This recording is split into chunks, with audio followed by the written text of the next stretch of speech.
আসসালামু আলাইকুম। আপনার যেকোনো ছবিকে আপনি চাইলেই পাসপোর্ট ছবিতে রূপান্তর করতে পারেন শুধুমাত্র একটা ক্লিকে।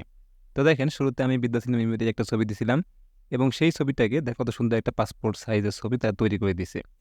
তো আপনার যদি কখনো প্রয়োজন হয় যে আপনার কোনো একটা ছবি আছে কিন্তু সেই ছবিটাকে পাসপোর্ট সাইজে রূপান্তর করতে হবে, তখন কিন্তু চাইলে আপনি এই টুলের সহায়তা নিয়ে খুব সহজেই করতে পারেন।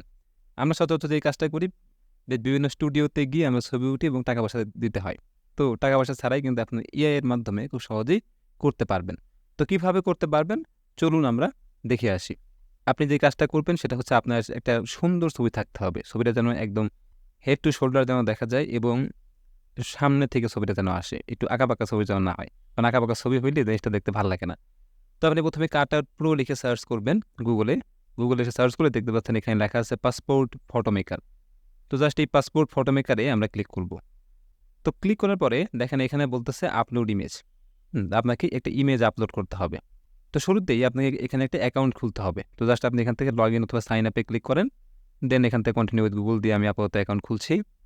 আচ্ছা, আমার অ্যাকাউন্ট খোলা হয়ে গেছে। আপনারা সবাই কিন্তু অ্যাকাউন্ট খুলে নিবেন। দেন এখান থেকে আমরা আপলোড ইমেজে ক্লিক করব। আপনি যেই ইমেজে চাচ্ছেন যে এই ইমেজটা হচ্ছে প্রফেশনাল লুক আসবে, মানে হচ্ছে পাসপোর্ট সাইজের আসবে, সেটাতে আপনি সিলেক্ট করবেন। সিলেক্ট করার পরে দেখেন এইরকম একটা আমি তাহসানের একটা ছবি নিয়েছি, এরকম আসতেছে। তো এই ছবিটাকে আমি কি করব? পাসপোর্ট সাইজের রূপ দেব এবং সুন্দর কিছু বসাবো, পোশাক বসাবো। যেমন দেখেন এখানে বলতেছে কাস্টম সাইজ, আপনি চাইলে এখান থেকে বাংলাদেশী পাসপোর্টটাও চুজ করতে পারেন। যেমন এই যে বাংলাদেশী পাসপোর্ট সাইজের ছবিটা এরকম দেখাচ্ছে। আপনি অস্ট্রেলিয়ার পাসপোর্ট এরকম। একেক জায়গায় কিন্তু একেক রকম সাইজ, যেমন ব্রাজিলের এরকম। তো আমি এখান থেকে ধরেন যে বাংলাদেশটা চুজ করলাম। চুজ করার পরে আমরা ২ নাম্বার ধাপে চলে যাব। চাইলে আপনি এখান থেকে ব্যাকগ্রাউন্ডের কালারটা চেঞ্জ করতে পারেন। ওটা আমরা পরে করব। আমরা আগে হচ্ছে কিছু এখানে এড করব। যেমন এই ছবিটার সাথে দেখা একটা শার্ট পরা আছে। আমি চাচ্ছি না যে শার্ট পরা থাকুক। আমি চাচ্ছি যে তারা হচ্ছে দেখেন বিভিন্ন ধরনের জিনিস আছে। আমি একটা সিলেক্ট করলাম। একটু সময় নিবে এবং দেখেন তারপরে তারা সুন্দর করে এই একটা শার্ট পরাই দিছে। আমি যদি চাই যে না এই কোটটাই পরা থাকবে, তো দেখেন আমি ক্লিক করলাম। তারা দেখেন এই যে সুন্দর করে কোটটাই পরা অবস্থায় একটা ছবি কিন্তু দিয়ে দিচ্ছে। আপনি যদি এইটা চান, জাস্ট এখানে ক্লিক করেন। ২, ৪, ৫ সেকেন্ডের ভিতরেই আপনাকে একটা রেজাল্ট তারা দেখাবে। দেখেন এই যে এরকম। তো এইখান থেকে অনেকগুলো আছে, দেখেন অনেকগুলো আছে। আমি যদি এইটা সিলেক্ট করি, মোট কথা হচ্ছে আপনার যেইটা ভালো লাগবে আপনি সেটাই এখান থেকে চুজ করতে পারেন। অনেকগুলো ড্রেস এখানে আছে এবং যেই ড্রেসটাতে আপনার হচ্ছে চেহারার সাথে ম্যাচ করে সেগুলো। অবশ্যই আগে বলেছি আঁকাবাঁকা কোনো ছবি নিবেন না। আঁকাবাঁকা ছবি যদি নেন তাহলে যে সমস্যাটা হবে মিলাইতে পারবে না ওরা। হ্যাঁ, তো এখান থেকে দেখেন এই ছবিটা মোটামুটি ভালো, যদি এইটা নেই, জাস্ট এখানে ক্লিক করেন। আপনি স্টাইলটা চেঞ্জ করতে পারবেন। অনেক ধরনের জামাকাপড় আছে সেগুলো পরাইতে পারবেন। ঠিক আছে? আপনাকে অন্য কাউটা ধার নিয়ে যেতে হবে না, অথবা স্টুডিওতে গিয়ে বসে থাকতে হবে না সারাদিন। আপনি জাস্ট এখানে এসে পেস্ট করেন আপনার ছবিটা, দেন ওরা ওদের মতো করে দেখেন কত সুন্দর একটা লুক আপনাকে দিবে। তো আমি ধরেন যে এটি রাখি, এই কালোটাই দেখতে খুব একটা ভালো লাগতেছিল। তো ওটাই আমি সিলেক্ট করলাম।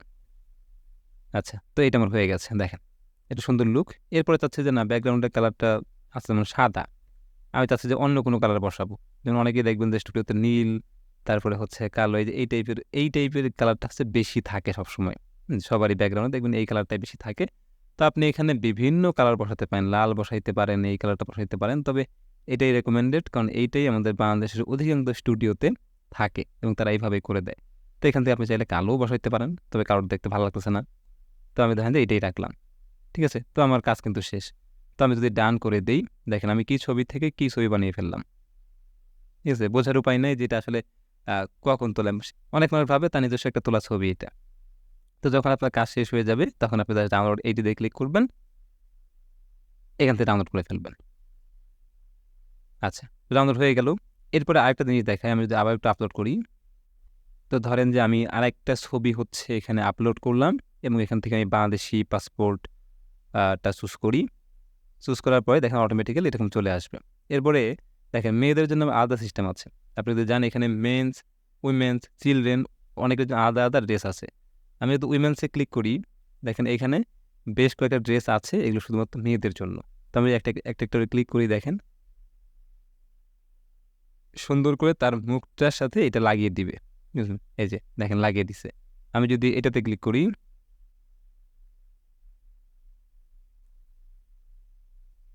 দেখেন এইভাবে লাগাই দিছে। তো আপনার যেটা আসলে এখান থেকে পছন্দ আপনি চাইলে খুব সহজেই সেই ছবিটাকে আপনি পাসপোর্ট ছবিতে রূপান্তর করতে পারেন। দেখেন খুব সহজেই পাসপোর্ট ছবিতে আমরা রূপান্তর করতে পারতেছি এবং দেখতে ভালো লাগতেছে। আপনি যদি চিলড্রেনের ক্ষেত্রে যান, দেখেন বাচ্চা পোলাপানদের জন্য কিন্তু এখানে বিভিন্ন ড্রেস আছে, সেগুলো চাইলে আপনি ব্যবহার করতে পারেন। আবার যদি এখান থেকে কালার চেঞ্জ করার দরকার হয়, আপনার যেই কালারটা পছন্দ সেই কালারটা আপনি এখানে দেন, দিয়ে জাস্ট এখান থেকে ডান করে ফেলেন। ডান করে এখান থেকে ডাউনলোড এইচডি, ঠিক আছে? আপনি এখান থেকে পিএনজি ফরম্যাটে ডাউনলোড করতে পারবেন, জেপিজি ফরম্যাটে ডাউনলোড করতে পারবেন। তবে রেকমেন্ডেড থাকবে পিএনজি ডাউনলোড করেন। তো এই ডাউনলোড করে এই ছবিগুলো চাইলে আপনি যে কোনো জায়গায় কিন্তু বসাতে পারেন। আপনার যে কোনো কাজের ক্ষেত্রে আপনি চাইলে ব্যবহার করতে পারেন। এখান থেকে সুন্দর করে ডাউনলোড করে সেটা আপনি প্রিন্ট করে নিয়ে আসবেন।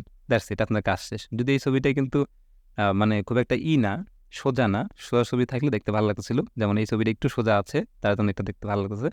তো আপনি সুন্দর করে উঠবেন, হ্যাঁ? আপনার চিন্তা ভাবনা করবেন যে আমি একটা ফর্মাল ছবি উঠবো এবং সেই ছবিটা আমাকে সামনে থেকে সুন্দর করে দেখা যাবে।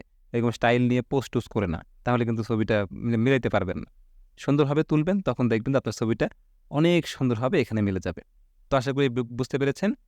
এই ছিল আজকের ভিডিও। ভিডিওটা ভালো লেগে থাকলে অবশ্যই লাইক দিবেন, শেয়ার করতে ভুলবেন না। চ্যানেল সাবস্ক্রাইব তো মাস্ট। দেখা হবে নেক্সট ভিডিওতে। Till then take care.